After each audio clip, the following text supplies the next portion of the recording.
It's your Mursalim সাহেব, come back another blog video. আজকে আমরা যাব সেই আত্মধনিক গোপীনাথের মেলায়। আজকে আপনাদেরকে দেখাবো সেই গোপীনাথের মেলায় কোন দিক দিয়ে যাইতে হয়, ধামরহাট থেকে কোন দিক দিয়ে যাইতে হয়, বা বাইপাস রাস্তাতে কোন দিক দিয়ে যাইতে হয়, আমি আপনাদেরকে দেখাবো আজকে। আপনারা দেখতে থাকুন। চো লেটস গো। কোথাও যাওয়ার আগে আমার জানুটা একটু খাবার খায়, যেমন আমরা খাবার না খাইলে চলি না, আমার জানুটাও তেমন, কিছু না খাইলে চলে না, এই তেল না খাইলে চলে না। তো জানুটারে তেল খাওয়াইতে হবে। তেল খাওয়াই আমরা যাব সেই মেলার দিকে। 519 বছর আগের মেলা। তো আপনারা দেখতে থাকুন, আমরা মেলার কাছাকাছি চলে যাব। তো এই তেল উঠানোর পর আমার সেই ভাইয়ের কাছে যাইতে হবে, ভাইকে নিয়ে যাব ভাইয়ের সঙ্গে একসঙ্গে। আমিন ভাই দাঁড়িয়ে আছে এখানে TNT বাজারে। তো আমি চলে আসছি, রুহুল আমিন ভাই চলে আসবে আমার কাছে এখন। ভাই যে কই আছে,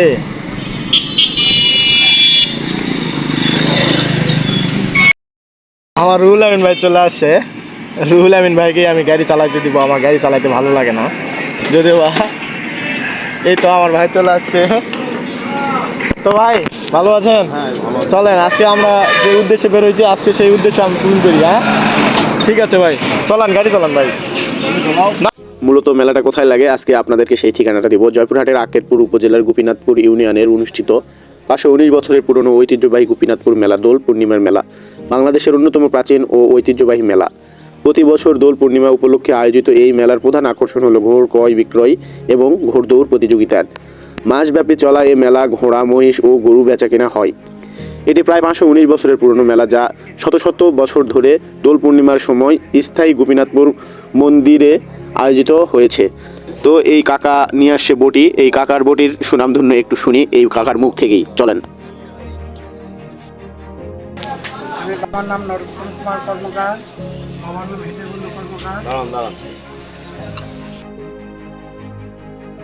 বটি আছে, একটা আপনি কাটবেন না, 6 মাস 9 মাস 8 বছর পর আর আমার বটি আপনার টাকাটা নিয়ে যাবেন, সামনে বছর টাকা দেবেন, জমির জরির মোবাইল নম্বর বাড়ি